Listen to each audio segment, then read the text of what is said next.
बिस्मिल्लाहिर्रहमानिर्रहीम। अस्सलाम वालेकुम। आप देख रहे हैं सेहत सब के लिए और मैं हूं आपकी मेज़बान डॉक्टर शुमाला गफ़ार। नाजरीन, सेहत सब के लिए में हम बात करते हैं आपकी सेहत के हवाले से और संडे का जो दिन है वो मखसूस है दिल की बीमारियों के लिए। WHO के मुताबिक दिल की जो बीमारियां हैं उनमें दिन ब दिन इजाफा होता जा रहा है और पाकिस्तान में तकरीबन हर साल 2.5 लाख अफराद इससे मुतासर होते हैं। हम अपनी डिस्कशन जो कि हमने अपने पिछले प्रोग्रामों में की थी कि रूमेटिक हार्ट फीवर क्या होता है, इसकी अलामात क्या हैं और इससे बचा कैसे जा सकता है, उसको इस प्रोग्राम में आज आगे बढ़ाएंगे। आप हमें लाइव कॉल्स कर सकते हैं। हमारा नंबर आपको स्क्रीन पर दिखाई दे रहा है। द नंबर्स आर 0519212 0519212 हमारे साथ प्रोग्राम में तशरीफ़ फरमा हैं मेजर जनरल अज़हर महमूद कियानी साहब, जो कि किसी भी तारुफ के मोहताज नहीं हैं, बहुत अहम ओहदों पर फाइज रह चुके हैं और 30 साल से भी ज़्यादा अरसे से ये तिब के शोबे से मुंसलिक हैं और बहुत सारे लोगों के लिए मशअल राह हैं। अस्सलाम वालेकुम sir, welcome to the program. कैसे हैं आप? अल्हम्दुलिल्लाह बिल्कुल ठीक ठाक जी। सर, मैंने बात की रूमेटिक हार्ट फीवर के हवाले से, तो आप ये बताइएगा कि रूमेटिक हार्ट फीवर ये क्या है? इसमें फ़ीवर आ रहा है इसके नाम में, तो क्या इसमें बुखार होता है? और अगर दिल इन्वॉल्व है तो फिर बुखार का क्या कनेक्शन है? जी, ये एक ख़ास किस्म का बुखार है और जो कि 5 साल से 15 साल के बच्चों को होता है। इस उम्र में ज़्यादातर होता है और उसमें गला ख़राब होता है और गले ख़राब के बाद चंद दिनों के बाद जोड़ सूजने शुरू हो जाते हैं। और स्पेशली घुटने के, टखने के, कलाई के रेस्ट और जो कोनी वाले एल्बो वाले जॉइंट जो हैं, इन सुर्ख होने शुरू हो जाते हैं और सूजने शुरू हो जाते हैं। और उसके साथ साथ कई दफ़ा जो जल्द के ऊपर रैश पड़ना शुरू हो जाता है। ये बुखार ऐसा ख़तरनाक बुखार है जो कि उस वक्त आपके 3-4 आर्गन्स हैं उन पे असरअंदाज होता है। सबसे पहले तो इसका टारगेट दिल होता है, दिल के बाद फिर जोड़ होते हैं, जोड़ के बाद फिर दिमाग होता है और दिमाग के बाद फिर जल्द होती है।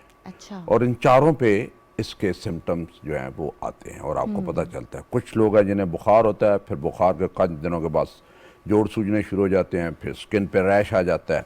कुछ लोगों को फिट्स पड़ने शुरू हो जाते हैं, जिसको दिमाग के ऊपर जब असर होता है। तो इसलिए, और ये ऐसा बुखार है जिसे अगर उसी वक्त ठीक कर लिया जाए और ट्रीट कर लिया जाए तो उससे बचत हो सकती है। ये बुखार सिर्फ इतने दिनों में नहीं रहता। अगर आप इसे इलाज नहीं करते हो और एंटीबायोटिक का कोर्स जो उसका 8 से 10 दिन का कोर्स है वो नहीं करते, जो कि पेनिसिलिन है और पेनिसिलिन भी इसकी नंबर 1 ड्रग ऑफ चॉइस है, वो नहीं करते तो उसका वो सुलगता रहता है और आपके दिल के जो वाल्व हैं और उसके जो पट्टे हैं मायोकार्ड, उसके ऊपर असर करता है। उसमें सोजश होती है, इन्फ्लेमेशन होती है और उसकी स्कारिंग हो जाती है वाल्व्स की। और स्कारिंग होकर कुछ सिकुड़ के बंद हो जाता है, कुछ वो बंद नहीं हो सकता तो वो लीक करना शुरू कर देता है। तो या उसे हम स्टेनोसिस कहते हैं जो बंद होता है, जो लीक करता है उसे रीगर्जिटेशन कहते हैं। ये दोनों में सोचते हैं। अगर पट्ठों पे उसका असर हुआ है, मायोकार्डाइटिस हो गया या पेरिकार्डाइटिस हो गया, तो फिर पट्ठा कमज़ोर हो जाता है, हार्ट की पंपिंग कमज़ोर हो जाती है, दिल बढ़ जाता है। यानी बहुत ही एक सिंपल बीमारी है जिसको बहुत आराम से रोका जा सकता है।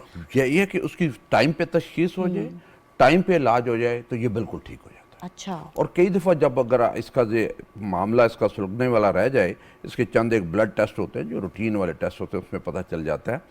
तो फिर इसकी 10 से 15 साल एंटीबायोटिक का एक कोर्स, हर महीने एक इंजेक्शन लगवाना पड़ता है पेनिसिलिन का। वो लगाएं तो वो इस बैक्टीरिया जो इन्फेक्शन से वो बचा के रखता है। तो सर, बच्चों में तो गले का दर्द या बुखार बहुत ज़्यादा आम है, तो क्या हर बुखार में बच्चे को ले जाना चाहिए डॉक्टर जी हाँ, बिल्कुल डॉक्टर के पास लेके जाना चाहिए और वो देखे, एक दफ़ा गला देखे कि उसमें इन्फेक्शन, फ्रेंजाइटिस या ट्रांसलाइटिस तो नहीं है, उसमें गला ख़राब तो नहीं है।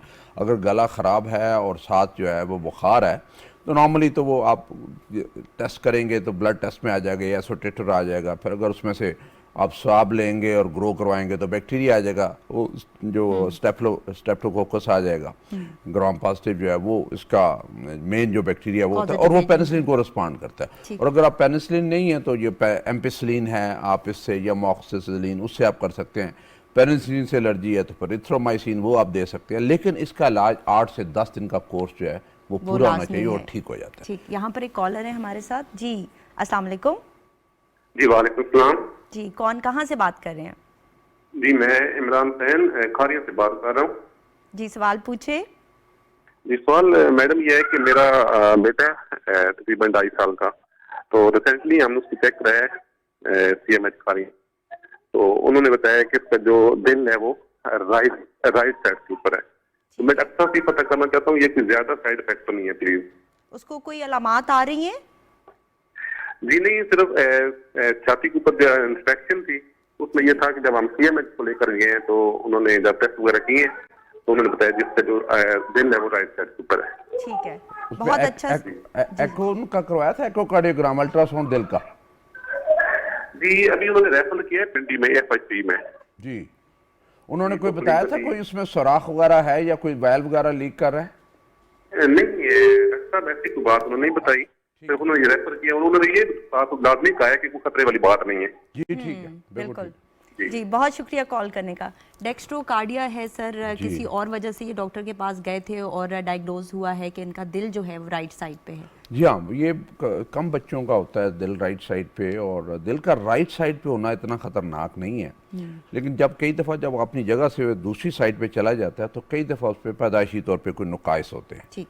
उसमें सुराख हो सकता है, उसकी पैदाइश में कोई साइज़ छोटा रह सकता है किसी चैम्बर का, जहाँ पे ऑक्सीजनेटेड और डी ऑक्सीजनेटेड गंदा और साफ खून मिक्सअप होते रहते हैं। अगर वो नहीं है, सिर्फ साइड ही चेंज हुई है तो नॉर्मल है, कोई फिक्र वाली बात नहीं है। इसलिए मैंने इनसे पूछा था कि एको हुआ है कि नहीं हुआ। वो इकोकार्डियोग्राम जो है वो उससे हार्ट का अल्ट्रासाउंड होता है जो हमें बताता है।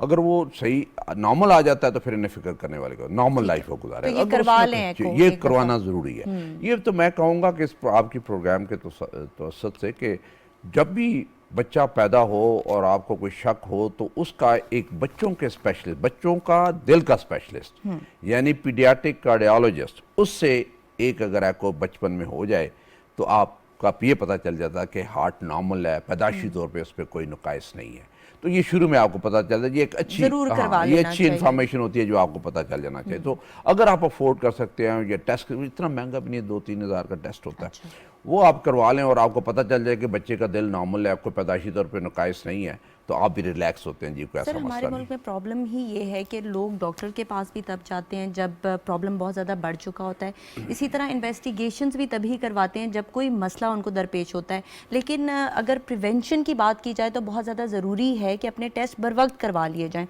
अच्छा, रूमेटिक हार्ट फीवर के मुतालिक हम बात कर रहे थे, आपने कहा कि जोड़ों में स्वेलिंग आ जाती है, दिल इम्पैक्ट हो सकता है, दिमाग पर इसका असर आता है। तो सर, जब जोड़ों में स्वेलिंग आती है तो क्या तब तक हार्ट इम्पैक्ट हो चुका होता है या बहुत देर हो चुकी होती है, या स्टिल वी हैव टाइम? नहीं नहीं, बिल्कुल आपके पास टाइम होता है और आप उसे ट्रीट कर सकते हैं। और कई दफ़ा जब उसको आप लिंगर ऑन करने देते हैं और लंबा हो जाता है फीवर, तो फिर उसका असर चलता रहता है, फिर उसकी इन्फ्लेमेशन हार्ट की शुरू हो जाती है। और आपको जब पता चले कि गला ख़राब है, बुखार और जोड़ सूजने शुरू हो जाएँ, और अगर आप एंटीबायोटिक का कोर्स कर लें 8 से 10 दिन का, तो सारी चीज़ें बेहतर हो जाती हैं। जो वहाँ पे जरासीम है वो मर जाते हैं और उनका जो नुकसानदेह असर होता है दिल के ऊपर वो नहीं होता। और अगर आप महीने के महीने डॉक्टर की एडवाइस के हिसाब से आप एंटीबायोटिक का कोर्स, एक इंजेक्शन इंट्रामस्कुलर लगना होता है, मसल में लगना होता है, वो लगा लें तो पूरा महीना वो एटलीस्ट उससे बचा रहता है। इसे कहते हैं कि प्रिवेंटिव जो प्रोफिलैक्सिस जो है वो हमने करना है, वो 10 से 15 साल का करना चाहिए और फिर उसमें एहतियातन करना चाहिए। एक इंजेक्शन ही आपने महीने में लगवाना होता है, तो वो हो जाए तो वो बहुत बेहतर है। सही। यहाँ पर एक कॉलर है हमारे साथ। अस्सलाम वालेकुम। वालेकुम जी। जी बताइएगा। मेरा नाम इमरान है, मैं कराची से बोल रहा हूँ। जी, सवाल पूछिए। जी, सवाल ये है कि जॉगिंग करने के बावजूद कभी कभी बीपी जो है वो ऊपर नीचे होता है। लाइक अगर रेगुलर वॉक हो रही होती है, रेगुलर जॉग हो रही होती है, उसके बाद फिर भी अगर हम जब चेक कराते हैं बीपी, तो जो नीचे जो लोअर साइड का होता है वो 90 के करीब होता है या 88 होता है, और ऊपर का जो है 140 के करीब होता है। सही। इसके लिए क्या कोई वजह दवाई है? इस्तेमाल कर रहे हैं आप ब्लड प्रेशर के जी? लिए? नहीं नहीं, कोई दवाई इस्तेमाल नहीं। ठीक है। उम्र क्या है आपकी? जी 40। ठीक है। और स्मोकिंग वगैरह करते हैं आप? नहीं, कोई स्मोकिंग नहीं। डायबिटीज़? नहीं, 70। ठीक है। वज़न कितना है आपका? 78। 78 है। ठीक जी है। और हाइट? आप पूछना क्या चाहते हैं? जी, मैं ये पूछना चाह रहा था डॉक्टर साहब कि अगर आप वॉक कर रहे हैं रेगुलर या जॉग कर रहे हैं और कभी आपसे बदपरहेजी हो जाती है, खुदा न खास्ता, जैसे कभी बाहर का खाना खा लिया, उसके बाद जब हम बीपी चेक करते हैं तो वो फिर मेरा नीचे का जो बीपी होता है वो करीब 90 के करीब आता है, और अदरवाइज नॉर्मल रहता है, लेकिन जब भी मैंने बाहर खाना खाया या कोई ऐसी कोई चीज खा ली जिसकी वजह से जो है वो जैसे आपको पता है बाहर के खाने में ऑयल कितना होता है, लेकिन ज्यादा नहीं, लेकिन कभी कभी जैसे दावत में चले गए या कोई किसी ने दावत दे दी तो वहां चले गए, सही। या शादी का कोई खाना खा लिया, जी तो उसके बाद जब आप बीपी चेक करते हैं तो 4-5 दिन वो 90 के करीब रहता है। ठीक है, बहुत शुक्रिया कॉल करने का। आपके सवाल का जवाब लेते हैं। सर ये कह रहे हैं कि नॉर्मली इनका ब्लड प्रेशर तो नॉर्मल होता है, लेकिन बाज़ औक़ात अगर बेहतियाती कर लें और स्पेशली बाहर का खाना खा लें जिसमें नमक अक्सर ज़्यादा होता है तो इनका ब्लड प्रेशर ऊपर चला जाता है। जी। ऐसा क्यों है वो पूछना एक चाह तो रहे हैं। इन्हें ये बता दूं कि जब आप एक्सरसाइज या जॉगिंग करते हैं तो उसमें नॉर्मली आपका ब्लड प्रेशर ऊपर चला जाता है, तो उसमें आप परेशान ना हो, फिर आके जब रिलैक्स हो तो वो सेटल होना शुरू हो जाता है। और एक्सरसाइज इंड्यूस जो होता है, हाँ अगर आपका नीचे वाला ब्लड प्रेशर 90 से ऊपर जाता है, 95, 100 या ऊपर चला जाता है और ऊपर वाला जो है 180 क्रॉस कर जाता है, फिर थोड़ा सा आपको ट्रीट करने की ज़रूरत है। लेकिन जो आपका ब्लड प्रेशर है, ये ब्लड प्रेशर मैं नहीं कहूँगा, ये पोटेंशियल हाइपरटेंसिव है कि मे भी फ्यूचर में चंद सालों के बाद इन्हें ब्लड प्रेशर हो जाए, टेंडेंसी है इनमें ऊपर जाने की। तो इन्हें चाहिए कि अपनी डाइट में जो है नमक का इस्तेमाल कम करें। उसमें बाहर वाला खाना खाएं, ज़रूर खाएं, लेकिन कभी कभार खाएं। और अगर नमक वगैरह वहाँ पे ज़्यादा पड़ा हो तो उसको अवॉइड करने की कोशिश। देखिए बाहर वाला जो खाना होता है उसमें जायका देने के लिए, चटपटा बनाने के लिए सारे मसाले और नमक वगैरह वो ज़्यादा डालते हैं, तो वो चीज़ आपको अवॉइड करनी चाहिए इस तरह की। वो करेंगे तो ठीक हो जाएगा। अगर आपका 90, 140, 90 रहता है तो फाइन, एब्सोल्युटली फाइन, कोई आपको परेशान होने की जरूरत नहीं। वेट को ना बढ़ने दें, डाइट का ध्यान रखें, गोश्त का कम इस्तेमाल करें, सब्जी फ्रूट का ज़्यादा इस्तेमाल करें, नींद अपनी 6 से 8 घंटे जो है वो अपनी पूरी करें। और आपको को फ़िलहाल कोई ऐसा मेडिसिन उस चीज़ की करने की ज़रूरत नहीं है। लेकिन क्योंकि आपकी एज ऐसी है, मैं आपको एडवाइस करूंगा कि अपने चंद जो ब्लड टेस्ट हैं, जो बेसलाइन ब्लड टेस्ट है, ताकि आपका पता चल जाए, वो ज़रूर करवा लें इस स्टेज पे, जिसमें ब्लड सीपी है, शुगर के लेवल्स हैं, किडनी के टेस्ट हैं, लिवर के टेस्ट हैं, लिपिड प्रोफाइल है, कोलेस्ट्रॉल है, यूरिक एसिड है, एक ईसीजी, एक एक्सरे और एक एको जो है ये करवा लेने चाहिए। बहुत अच्छा आपने ये बताया कि ये बेसिक टेस्ट जरूर करवा लें। यहाँ पर एक और कॉलर है हमारे साथ। अस्सलाम वालेकुम। वालेकुम अस्सलाम जी, कौन कहाँ से बात कर रही हैं? मैं आयशा बात कर रही हूँ भावलपुर से। जी आयशा। अच्छा, मेरा ये सवाल है कि मेरे बहनोई हैं, उनकी 60 इयर्स एज है, तो उनका भी रिसेंटली बाईपास हुआ है। तो हम ये जानना चाह रहे थे कि बाईपास की क्या एज होती है, मतलब कितनी लाइफ होती है उनकी। ठीक है। कितना रिसेंट हुआ है? उनके हो गए हैं 2 मंथ हो गए हैं। अच्छा ठीक। अभी आप चल फिर रहे हैं वो? जी जी, चल फिर रहे हैं। डायबिट उन्हें है, शुगर या ब्लड प्रेशर है? नहीं है। वो कितने पाबंद हैं खुराक के और कितने पाबंद है दवाइयों के? क्या उनमें आदत है टाइम पे दवाई खाने की और परहेज करने की? परहेज तो ऐसा नहीं इतना करते, लेकिन हाँ मेडिसिन वो टाइम पे ले लेते हैं। जी जी। अच्छा, मैं आपके सवाल का जवाब देता हूँ, गौर से सुनिएगा, उन्हें भी ज़रा पास ही बिठा लें, उन्हें भी ये सुना दें। बहुत शुक्रिया कॉल करने का। आप सवाल का जवाब सुने। जी, एक तो ये है जी कि आपका बाईपास है, उसकी कितनी लाइफ है। लाइफ आप पे डिपेंड करती है कि आप कितने केयरफुल हैं, कितने डिसिप्लिन हैं, क्या अपनी खुराक का ध्यान करते हैं कि नहीं करते, जो आपको मना किया गया है उस पर अमल करते हैं कि नहीं करते, दवाई खाते हैं कि नहीं खाते, वेट को नहीं बढ़ने देते और अपनी एक्सरसाइज 6 से 8 घंटे पूरी करते हैं कि नहीं करते। अभी तो 2-3 महीने हुए हैं, 3 महीने में, एक और महीने के बाद इंशाल्लाह ये बिल्कुल फिट हो जाएंगे, हड्डियाँ वड्डियाँ इनकी सारी जुड़ जाएंगी, ठीक हो जाएगा। आपके इलाके में भावलपुर और साउथ पंजाब में ज़्यादा टेंडेंसी है वज़न बढ़ाने की और खाना खाने की, और बहुत ज़्यादा दवाई से ज़्यादा खुराक बहुत ज़रूरी होती है उस इलाके में। इनको जो एक चीज़ करनी चाहिए कि अभी से जितना इनका वज़न है इससे 10-15 kg ये वज़न कम करें, दवाई अपनी बाकायदगी से खाते रहें, परहेज़ जो बताया वो परहेज़ करते रहें, तो इनका जो बाईपास है वो इंशाल्लाह ओपन रहेगा। ज़्यादातर जो बाईपास अगर आपने सर्जन ने सही काम किया है और आपने एहतियात पूरी की है तो 10-15 साल कुछ नहीं होता। मे भी बाद में कुछ वेन के ग्राफ्ट्स होते हैं, उसमें कोई रुकावटें आनी या ब्लॉकेज होनी शुरू हो जाती है, लेकिन ये आप पे ज़्यादा डिपेंड करता है कि वो कितने केयरफुल। कई दफ़ा होता ये है कि मरीज़ के जहन में चला जाता है कि मैंने बाईपास करवा लिया, इतना बड़ा ऑपरेशन करवा लिया, अब मैं 100% फिट हो गया, जो मर्जी है बदपरहेजी करूँ, दवाइयाँ बंद कर दूँ, कोई परवाह नहीं, आपने तो मैं बिल्कुल फिट हूँ। लेकिन वो फिर वही मरीज़ 6 महीने के बाद आपके पास हार्ट अटैक के साथ आते हैं कि उनके वो बाईपास वगैरह बंद होने शुरू हो जाते हैं, उनको हार्ट अटैक होना शुरू हो जाता है, और उन्हें ये ज़हन में कभी नहीं जाना चाहिए कि वो 100% ठीक हो गया। ये आर्जी इलाज होता है, बीमारी आपकी चल रही है और ये बीमारी सारी उम्र कब्र तक चलेगी। आपने इसे कब्र तक कंट्रोल करके रखना है, और कंट्रोल करने का एक ही तरीका है कि अपनी खुराक और अपनी दवाई और अपना परहेज जो है वो बाकायदगी से जारी रखें। जी, बड़ा अच्छा आपने बताया सर कि अगर एक दफ़ा आपको दिल की बीमारी शुरू हो गई है तो इसका मतलब है कि आपने अपनी लाइफस्टाइल मॉडिफिकेशन करनी है। डॉक्टर ने इलाज कर दिया है, आपने दवा जारी रखनी है और साथ साथ आपने अपना रोल भी अदा करना है, प्ले करना है अपना रोल भी, कि आपने वॉक करनी है, एक्सरसाइज करनी है और ख़ुराक पे तवज्जो देनी है। अदरवाइज़ वो जो बाईपास हुआ है वो भी बंद हो सकता है। यहाँ पर एक और कॉलर है हमारे साथ। जी, कौन कहाँ से बात कर रहे हैं? जी, मोहम्मद हसन फैसलाबाद से बात कर रहा हूँ। जी, सवाल पूछें। जी, डॉक्टर साहब से पूछना था, बेशक मेरी जो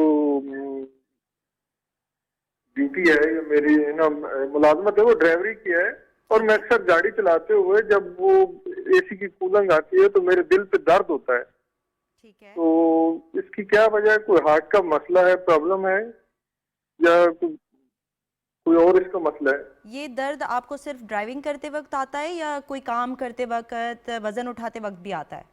नहीं, ज्यादातर तो वो एसी की यानी कूलिंग आते हुए गाड़ी चलाते हुए आता है। कभी कभी कोई दर्द में कोई चीज सी ऐसी दर्द सी कभी कभी होती है। ठीक है, आपने कोई लेकिन टेस्ट अब- वगैरह करवाए हैं अपने? नहीं, मैंने बीपी चेक करवाया, शुगर चेक करवाई, कुछ नहीं, वो ऐसा नहीं मामला। ठीक है। 56 ईयर मेरी उम्र है ठीक है, और वजन कितना है आपका? 92 kg है। ठीक है, और चलने पर सांस की तकलीफ महसूस होती है आपको? ये आम रूटीन में नहीं, कहीं दौड़ता हूँ तो फिर होती है। कभी कभी कोई घंटा 40-45 मिनट में वॉक करता हूँ तो थोड़ा सा सांस होता है, लेकिन इतना नहीं कि वो बात ना कर सकूं। ठीक है, बहुत शुक्रिया कॉल करने का। जी, इन्होंने अपना उम्र नहीं बताई कि उम्र कितनी है, शुगर उम्र ब्लड प्रेशर उन्होंने है कि बताया नहीं है, अराउंड 55-60 है उनकी। शुगर या ब्लड प्रेशर है कि नहीं नहीं है, है। वज़न इनका ज़्यादा है, 92 इनका है। वो ज़रूरी बात है कि आपका वज़न जब बहुत ज़्यादा हो तो आपको बहुत सारे सिम्टम्स ऐसे होते हैं जो दिल के होते नहीं हैं लेकिन वज़न की वजह से होते हैं। अगर इन्हें चलने पे सीने में दर्द नहीं होता और खाना खाने के बाद या ज़ोर का काम करने में दर्द नहीं होता तो फिर फिक्र करने वाली कोई बात नहीं है, लेकिन अपने टेस्ट सारे करवा लें। ठीक है। ये एज ऐसी है, इसमें एक सबसे पहले तो उन्हें अपना वज़न कम करना चाहिए। बिल्कुल। कोशिश ये करें कि 92 10 से है इनका 15 वज़न, kg बहुत इनका ज़्यादा है। वज़न जो है वो कम होना चाहिए। इनका वज़न बहुत ज़्यादा है और रोज़ाना 6 से 8 घंटे वॉक करें। कहते हैं कि रेगुलर वॉक करते हैं। डाइट अपनी ठीक करें जिसमें मीठे का इस्तेमाल कम, चीनी का इस्तेमाल कम, कोल्ड ड्रिंक्स और बेकरी का इस्तेमाल कम होना चाहिए और चिकनाई का इस्तेमाल कम होना चाहिए। और अपने जो टेस्ट है सारे के सारे ब्लड टेस्ट करवा लें जो हमने पहले कहा है, और ईटीटी और एको ज़रूर करवा लें, यानी एक्सरसाइज टेस्ट और एको जो ज़रूर करवा लें, और वो हर साल करवाया करें। और जहाँ भी कोई टेस्ट ब्लड का ख़राब है डॉक्टर साहब के मशवरे के साथ उस टेस्ट के हिसाब से जो है वो अपना नुस्खा लिखवा लिया करें। सही। और ये कह रहे हैं कि ड्राइविंग करते वक्त जब एसी की हवा इन पर पड़ती है तो उस वक्त इनको दर्द महसूस होता है, तो क्या सर वो मस्कुलर पेन हो सकता मस्कुलर है? पेन होता है, कई दफ़ा लोगों को ये भी होता है। देखें, एक कॉन्सेप्ट लोगों में होता है कि मैं कमरे में बैठा था, ठंडी हवा आ रही थी, मुझे सीने में दर्द हुआ, वो मस्कुलर होता है। कुछ लोग ठंड और गर्म को बड़े सीरियसली लेते हैं ठीक। कि जी कि मुझे गर्म हवा चल गई थी, मुझे ठंडी हवा चल गई थी। ऐसी चीज़ों को उस हिसाब से इतना असर नहीं होता जब तक कि बहुत गर्म और बहुत ही ठंडा ना हो कोई सिलसिला।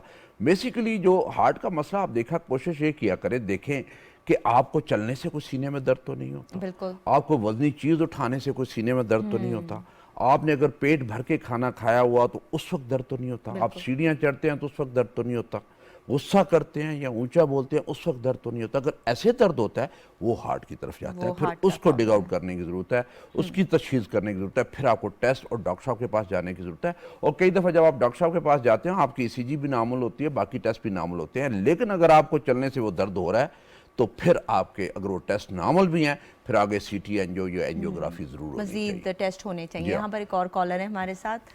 अस्सलाम वालेकुम। वालेकुम सलाम जी। जी, कौन कहाँ से बात कर रहे हैं? मैं सलीम कुरैशी अर्ज कर रहा हूँ, रावलपिंडी से। पहले अर्ज की थी। जी, सवाल पूछे। जी जी, अस्सलाम वालेकुम सर। वालेकुम सलाम जी। सवाल पूछे।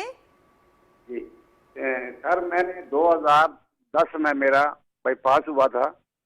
जी जी जी, बोलते जाएं। तो जनरल साहब ने खुद आपने मेरा की थी एंजियोग्राफी, तो आपने फरमाया था कि आप बच गए हैं, सिर्फ स्टेंट वगैरह पड़ेंगे। मगर उस पर लेफ्टिनेंट कर्नल थे हफशीन साहब, उन्होंने कहा नहीं बाईपास होगा। बाईपास तो कराया 12 साल हो गए, मगर आपकी जनरल साहब 2 साल हो गए मुझे, फिर प्रॉब्लम शुरू हो गया है। तो अभी गया हूँ तो उन्होंने कहा है कि सिटी एंजियोग्राफी कराएं, तो कि मुझे शक पड़ता है कि ब्लॉकेज हो गई है। तो टेस्ट वगैरह कराए हैं तो प्रॉब्लम आ गया है, क्योंकि किडनी प्रॉब्लम है, प्रोस्टेट का मसला है। कहते हैं आप सिटी एंजियोग्राफी नहीं हो सकती है। अब मेडिसिन में खा रहा हूँ, थोड़ी सी कोई सीढ़ियाँ वाला चढ़ूँ दर्द शुरू हो जाता है।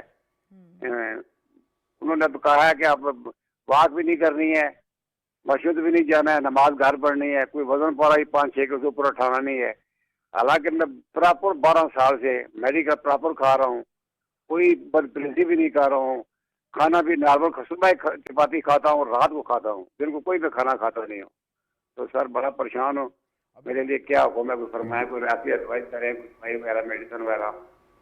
जी ठीक है, वो एडवाइस करते हैं। आप मुझे बताएं कि सिटी एनजीओ में उन्होंने क्या बताया कि कितने बाईपास बंद हो गए?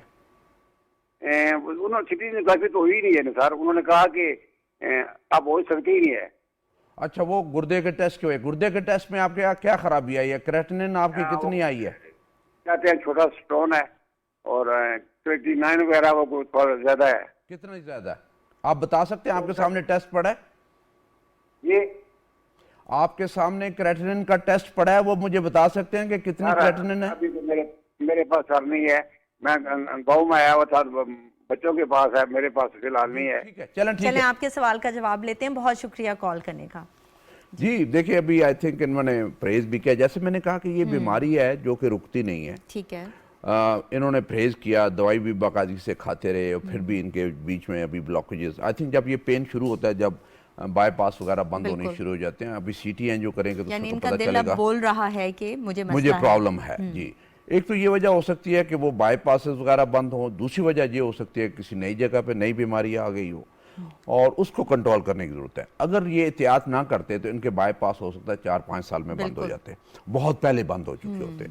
तो एक तो ये है कि जो अगर ये फिट नहीं है अभी एंजियोग्राफी के लिए और उनका सीटी एंजियो नहीं हो सकता, तो फिलहाल दवाइयाँ जारी रखें। और दवाइयों की बहुत सारी इकसाम आ गई हैं और जिससे आपका अंजाइना कंट्रोल हो जाता है, तो उसमें परेशान होने की कोई ज़रूरत नहीं। मैंने देखा ये है कि जो मरीज़ है वो बीमारी कई दफ़ा कम होती है, परेशानी से बीमारी बढ़ जाती है। बिल्कुल। आप रिलैक्स करें और डॉक्टर साहब से आप अपना नुस्खा लिखवाएं, और नुस्खा लिखवाएंगे तो इंशाल्लाह आपकी जो मेडिसिन, जो आपका पेन है, ये इंशाल्लाह बेहतर हो जाएगा। और जो ही आपकी क्रेटिनिन ठीक होगी तो आपका सीटी एंजियो हो जाएगा। मैं नॉर्मली क्रेटिनिन अगर 2 से कम हो तो मैं सीटी एंजियो या एंजियोग्राफी कर लेता हूँ, क्योंकि हमें एटलीस्ट बीमारी का पता चले, तो हमें पता चले कि हमने आपका इलाज क्या करना है और कौन सा इलाज आपके लिए बेहतर है। क्योंकि आपके लिए आराम और आपकी पेन से फ्री जो है होना, वो बहुत ज़रूरी है बजाय बाकी चीज़ों के।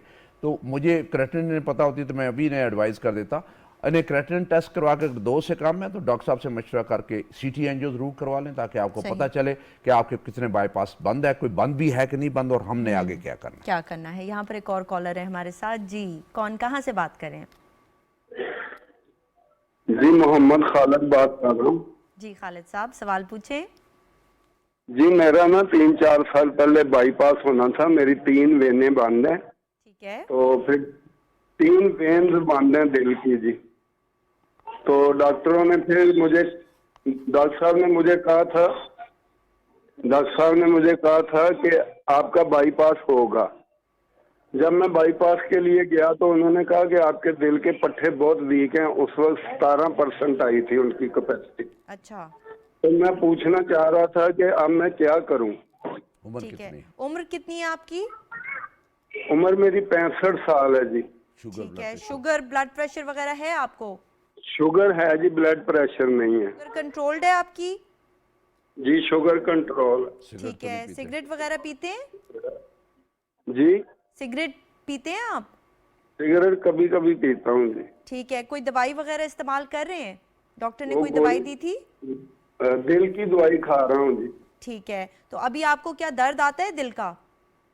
दर्द नहीं आता, कभी कभी हो जाता, मेरा सांस बंद हो जाता है जी। 3-4 बार महीने में हो जाता सांस बंद जी। ठीक है। चलें, बहुत शुक्रिया कॉल करने का।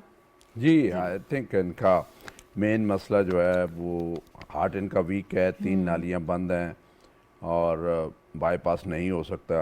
हार्ट इतना कमज़ोर है कि बाईपास जो है वो नुकसानदेह या ख़तरनाक हो तो सकता इनको है। क्या करना चाहिए और सर? सांस फूलना, मुझे सबसे ज़्यादा जो है इन पे आ रहा है, जो इनके करने वाली चीज़ है कि उन्होंने अभी तक सिगरेट बंद नहीं की। वो जो 17% रह गया वो भी चला जाएगा अगर ये सिगरेट पीते रहे।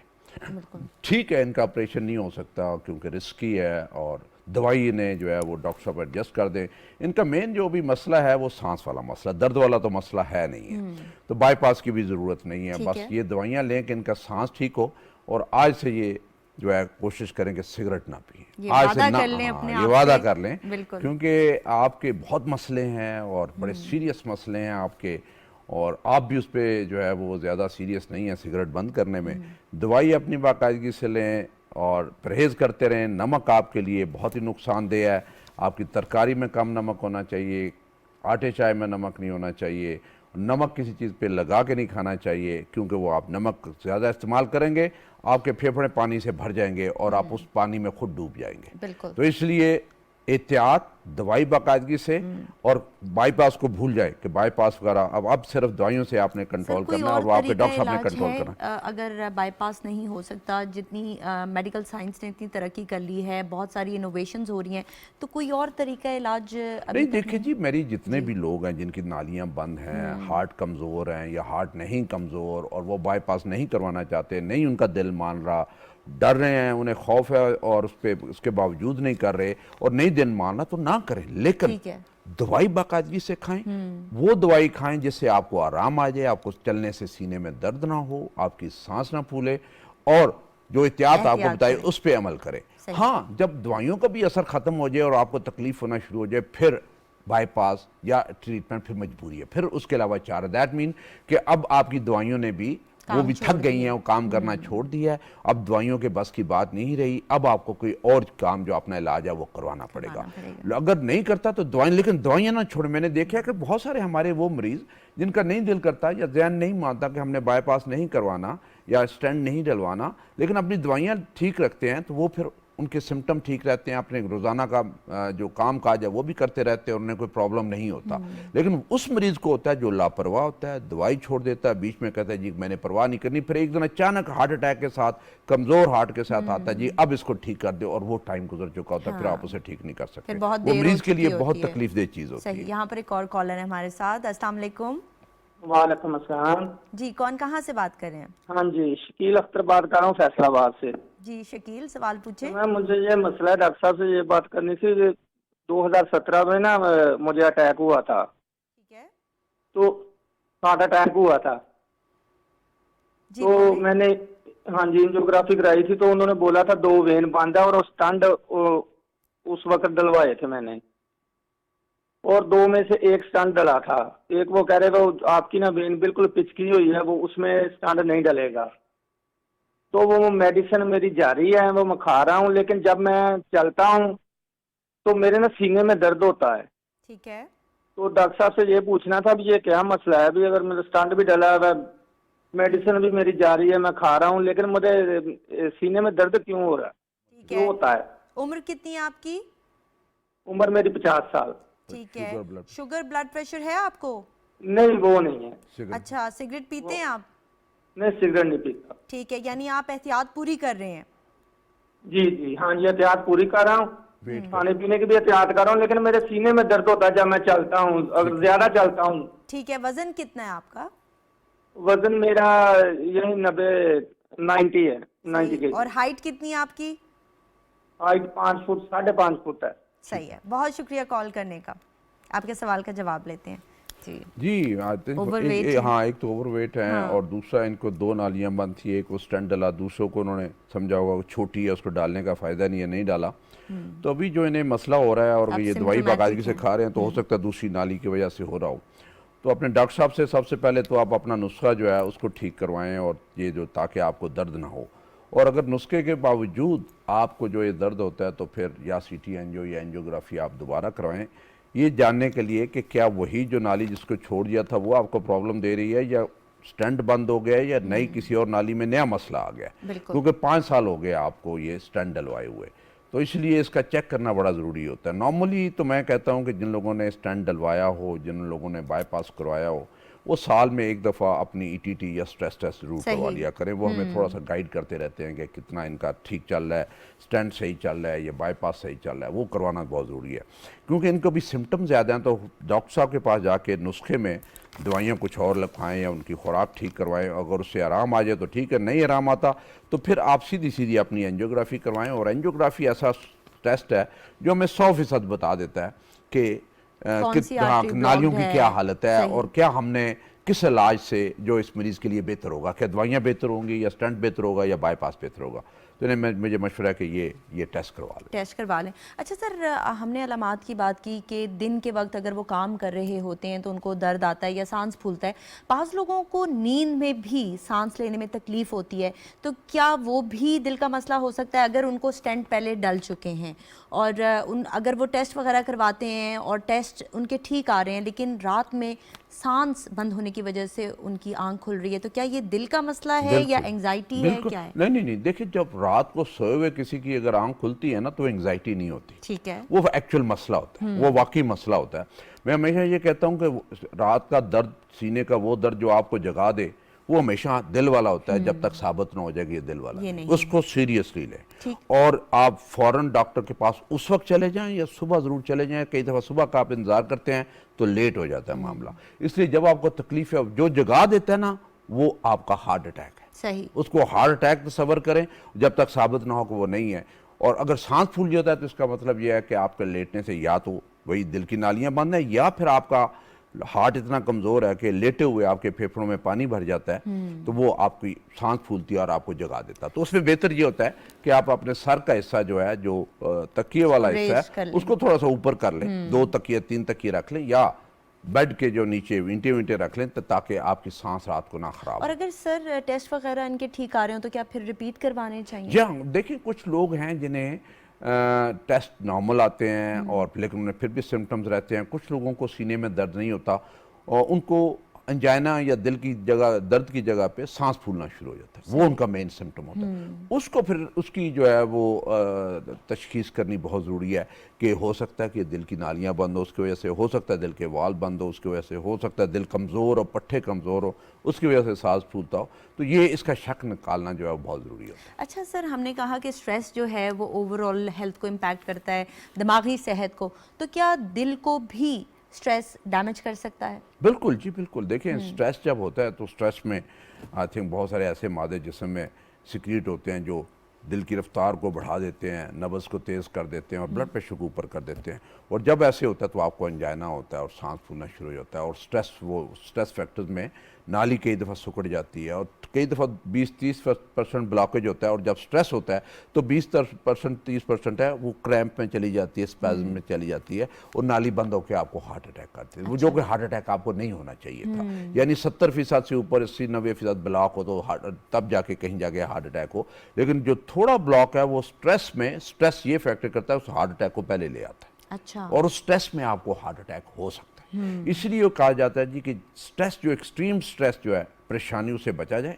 और अगर आपको कहीं सीने में दर्द हो तो फ़ौरन ज़ुबान के नीचे गोली रखें एंजिसिड, क्योंकि नाली जब पिचक जाती है, क्रैम्प पड़ जाते हैं, जैसे हम पंजाबी में कड़वाल कहते हैं, वो कड़वाल पड़ता है तो कड़वाल उसी वक्त खुलता है जब आप ज़ुबान के नीचे गोली रखते हैं और नाली रिलैक्स होती है फिर जाके डायलेट हो तो जाती ये जब आओ तो हर वक्त आपकी जेब में एंजिसिड जरूर होनी चाहिए। और घर में सोए हुए हैं तो आपके साइड पे गोली पड़ी हो कि रात को आपको गोली ढूंढनी ना पड़े। हाँ। जहाँ पे हाथ लगाएं तो आप गोली को पकड़ लें और ठीक, फौरन, bedside table जी पर हाँ, रखें। फौरन जी वो उसी वक्त इस्तेमाल कर लें तो उससे काफी फर्क पड़ता है। सर, तो ये दिल के जो मरीज होते हैं उनको रखनी चाहिए या वैसे भी घर में होनी सबको जी चाहिए? घर में, हर घर में होनी चाहिए। कोई घर ऐसा नहीं होना चाहिए। देखिए आजकल तो हर घर में एक ना एक कोई दिल का मरीज है। बिल्कुल। दिल का मरीज नहीं है तो उसके वालिदैन दिल के मरीज थे, बहन भाई दिल के मरीज थे और चांसेस हैं कि उनको भी हो जाएगा। इसलिए डिस्प्रिन और एंजिसिड हर घर में होनी चाहिए। और हम ये मैसेज भी देंगे अपने प्रोग्राम के थ्रू कि आज सब लोग ये गोली खरीद कर अपने घर में जरूर रख लें। जरूर रखें।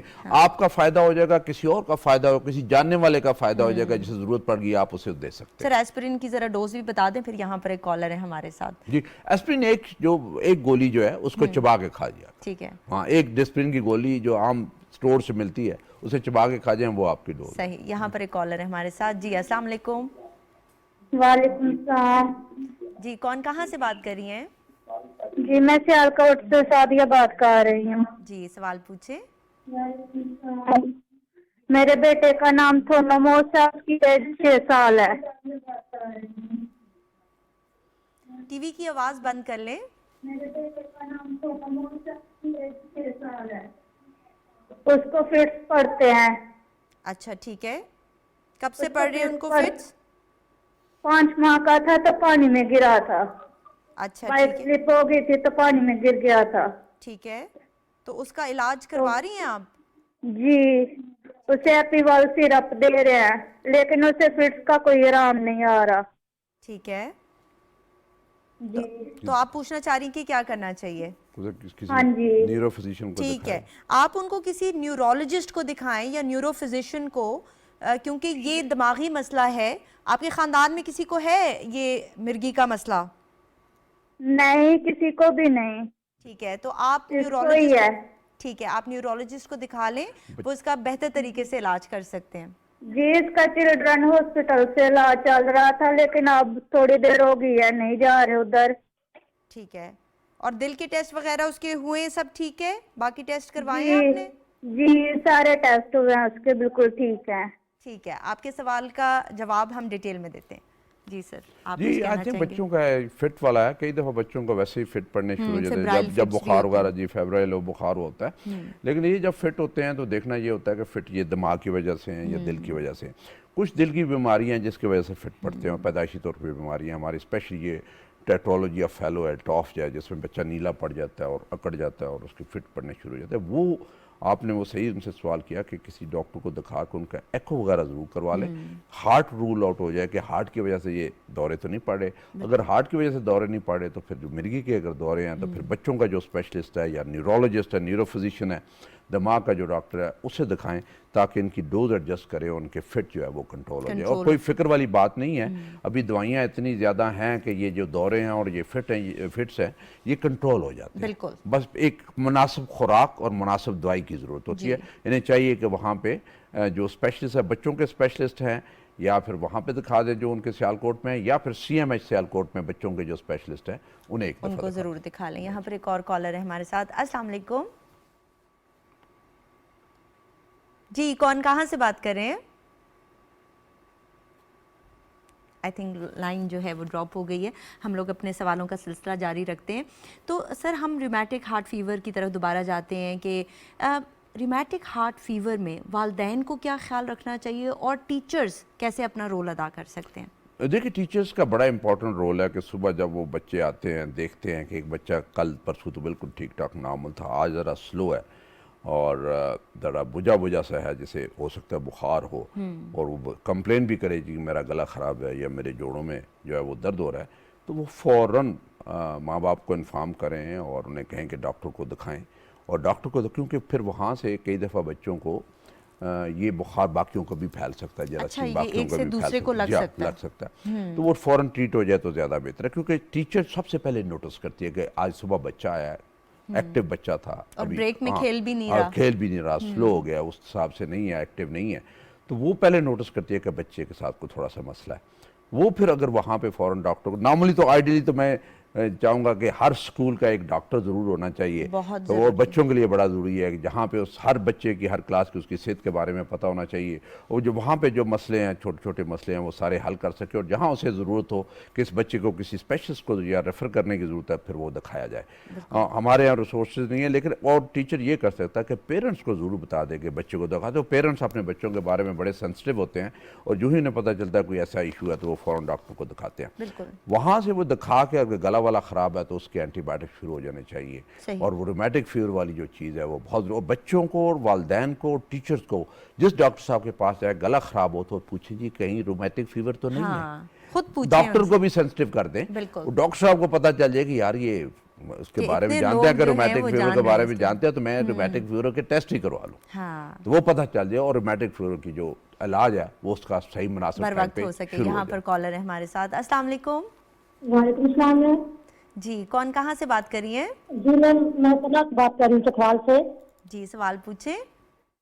जी मैंने पूछा था कि मुझे थायराइड का इशू है ना, तो साथ मुझे डॉक्टर इंड्रॉल की गोली दे देते हैं 10 mg की। अच्छा, मेरे दिल की धड़कन बहुत तेज रहती है। ठीक है। तो वो पूछना था डॉक्टर साहब से कि वो ठीक है, मैं खाती रहूं या ना खाऊं, जिसके लिए कोई दिल का टेस्ट करवाना जरूरी है, कोई दिल का इशू ना बन जाए। ठीक है, थायराइड के टेस्ट करो। थायराइड के टेस्ट आपके हुए हैं? जी जी, मेरे थायराइड की टेस्ट हुई है। ठीक है, तो कौन सी थायराइड के- दवाई इस्तेमाल कर रही हैं उसके लिए? मैं पहले तो न्यूमरकोज़ोल खाती थी, तो अब मैं प्रेग्नेंट हूँ तो प्रोपानोलोल है। ठीक है, न्यूमरकोज़ोल है, पूछे न्यूमरकोज़ोल है। न्यूमरकोज़ोल है? जी पहले न्यूमरकोज़ोल थी, अब मैं प्रेग्नेंट हूँ तो प्रोपानोलोल है। ठीक है, तो आपका ये मसला उससे हल नहीं हुआ, यानी आपकी दिल की धड़कन अभी भी तेज हो रही है? अभी तो मैं तकरीबन 5 माह हो गया नहीं खा रही, क्योंकि मैं प्रेग्नेंट हुई तो डॉक्टर ने मुझे मना कर दी कि नहीं खाने। ठीक तो है, आपके थायराइड के टेस्ट कैसे आए? थायराइड के टेस्ट कैसे आए हैं आपके? मेरा हाइपर होता है थायराइड ना। ठीक है, कब करवाया था? कब करवाए थे आपने? मुझे तकरीबन 5 माह हो गए पहले करवाए हैं। ठीक है, और आप जो दवाई पहले ले रही थी अब आपने बिल्कुल कंप्लीटली स्टॉप कर दी है, तो आपको कोई और जी, जी। इश्यू भी आ रहा है दिल की धड़कन के अलावा? नहीं मैम, कुछ भी नहीं है, अल्लाह का शुक्र है, ऐसे तो कुछ नहीं है। सही है। ये कितनी प्रेगनेंसी है? कितनी प्रेगनेंसी है? पहले कितने बच्चे? मेरा 5वां माह मुकम्मल हो गया है। ठीक है, पहले कितने बच्चे हैं आपके? पहले 2 हैं। पहले 2 हैं, उसमें कोई मसला तो नहीं हुआ था? नहीं मैम, कोई मसला तो नहीं हुआ था। ठीक है, बस डिलीवरी के वक्त जब दूसरा बच्चा होता तो वो वक्त डॉक्टर रिस्क वाली कहते थे कि डिलीवरी आपकी है, ऑपरेशन नहीं करते थे बड़ा, फिर अल्लाह के हुक्म से नॉर्मल हो गई थी। बहुत शुक्रिया कॉल करने का। जी सर, ये जी, थायराइड हाँ। की दवाई इन्होंने स्टॉप कर दी है बिकॉज शी इज एक्सपेक्टिंग, तो हाँ, इनको नहीं, आई थिंक इनका जो देखें थायराइड का जब इशू होता है ना, तो थायराइड को आपने हर 3 महीने के बाद टेस्ट करवाने होते हैं, चाहे वो हाइपोथायराइड हो चाहे वो हाइपरथायराइड हो, एक्टिव हो।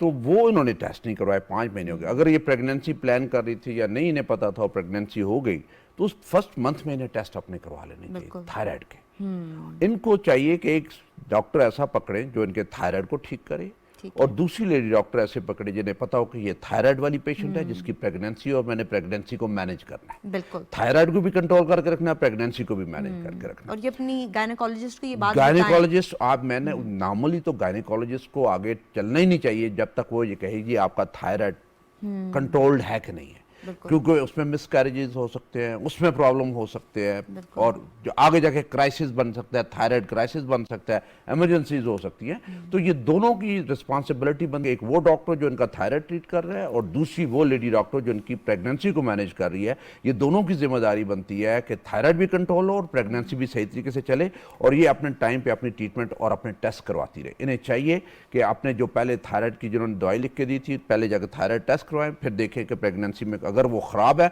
अगर वो ठीक है तो फिर फिक्र वाली कोई बात नहीं है। सर, फिर इंड्रॉल वाले मैसेज आप दे दें। जी, उसमें यही है कि आप देखें डॉक्टर के पास जाके डॉक्टर की एडवाइस पे अमल करना बहुत ज़रूरी है। हमारे बहुत सारे मरीज खुद डॉक्टर बन जाता है या हमसाया एक डॉक्टर बन जाता है, उसके मशवरे पे अमल शुरू कर देते हैं। जो एक्चुअल एडवाइस है उसको जब छोड़ देते हैं तो फिर प्रॉब्लम्स क्रिएट होने शुरू हो जाते हैं। हमेशा डॉक्टर के मशवरे पे अमल करें, जो आपको परहेज और दवाई बताएं उस पर अमल करो, और उसे बदलना भी है तो डॉक्टर से डॉक्टर के पूछ के मशवरे बदलें, से। उसके पूछे बगैर ना बदलें। बहुत शुक्रिया सर हमें टाइम देने का। जी नाजरीन, प्रोग्राम आपने देखा, उम्मीद है कि आपको पसंद आया होगा। हमारा मैसेज यही है कि ख़ुद से दवाइयाँ तब्दील ना करें, उनको ख़ुद से रोकें भी ना, किसी के मशवरे पर भी इनको चेंज ना करें, बल्कि डॉक्टर के पास जाएं और डॉक्टर की एडवाइस से अपनी डोज को एडजस्ट करें। Take care of yourself. अल्लाह हाफ़िज़।